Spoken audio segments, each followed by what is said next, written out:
While Toronto is a busy place year-round, summer is when things really start to kick off and the fun begins. Now that residents and tourists alike are taking time off for summer vacation, it leaves everyone thinking one question: what do I do today? Toronto is an amazing and diverse city with tons of fun to be had this summer, from festivals like Digital Dreams and Caravana to attractions and landmarks such as the CN Tower, Toronto Zoo, and Canada's Wonderland. I'm Aadam and Emily, with me is Emily Galloway, and we're going to tell you the hot spots to be this summer when in Toronto. Welcome to Toronto. First off, let's start with an event claiming North America's largest street festival with an overall attendance each year of about 2 million people. This festival is commonly known as Caravana, although the name changed to Scotiabank Toronto Caribbean Carnival in May 2011. For those of you not familiar with this festival, it is a 2-week-long event and consists of costume dancers wearing extravagant and vibrant outfits. In carrying these dancers through the streets are floats decorated even more vibrant than the dancers.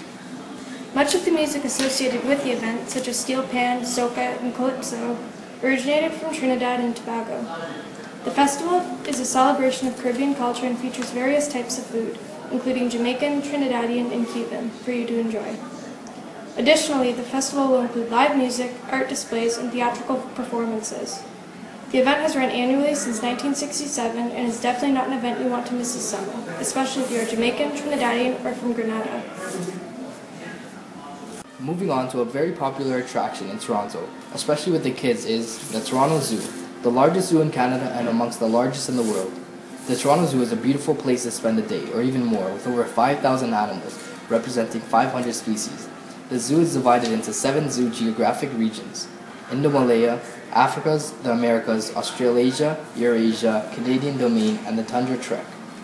There are plenty of things to do at the zoo, but here are the must-sees of the Toronto Zoo. 10-acre Tundra Trek featuring an amazing 5-acre polar bear habitat, complete with an underwater viewing area. The Gorilla Rainforest, home to a western lowland gorilla troop. The Great Barrier Reef, and the Discovery Zone featuring Kids Zoo, Splash Island, and Waterside Theater. If you're feeling caged up or at home, or at your hotel, you must plan a day at the zoo. Somewhere you must visit this summer is Canada's largest and most popular amusement park, and recently became the home of one of the tallest rides in the world. This park is Canada's Wonderland.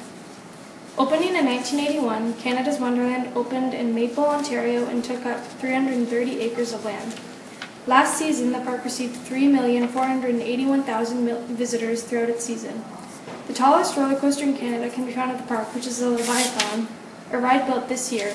It takes the rider to heights of 306 feet, as well as a top speed of 92 miles per hour.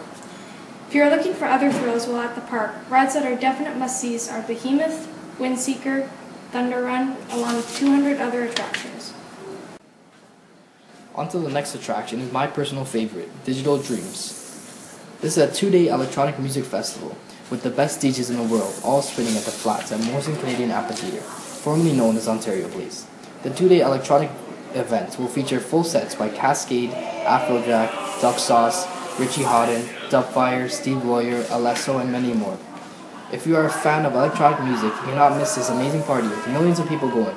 There are 4 different stages and one of them located on the beach. This event takes place on the Canada Day long weekend, June 30th to July 1st. Lastly, a landmark that makes Toronto stand out and among the first things that come to your head when you think of the amazing city. This landmark stands at 1,815 feet tall and is located in the heart of downtown Toronto. The CN Tower is the name given to this landmark, short form for Canadian National Tower, which is the company that made the tower. The CN Tower is the largest freestanding structure in the Western Hemisphere and was created in 1976. Inside the CN Tower is a restaurant, a lookout, a glass floor, motion theater, the Sky Pod, and if you are feeling daring, then the Edgewalk. There are 2 different restaurants in the tower and a cafe. One of the restaurants is the 360, which is a unique dining experience, bringing top-notch dining with a revolving view of the city. The motion theater has 2 different movies playing, The Himalamazon, a movie about how an environmental voyage and the ultimate wave of Tahiti. There are the sightseeing attractions such as the glass floor, Sky Pod, and the lookout where you can see all around the beautiful city of Toronto.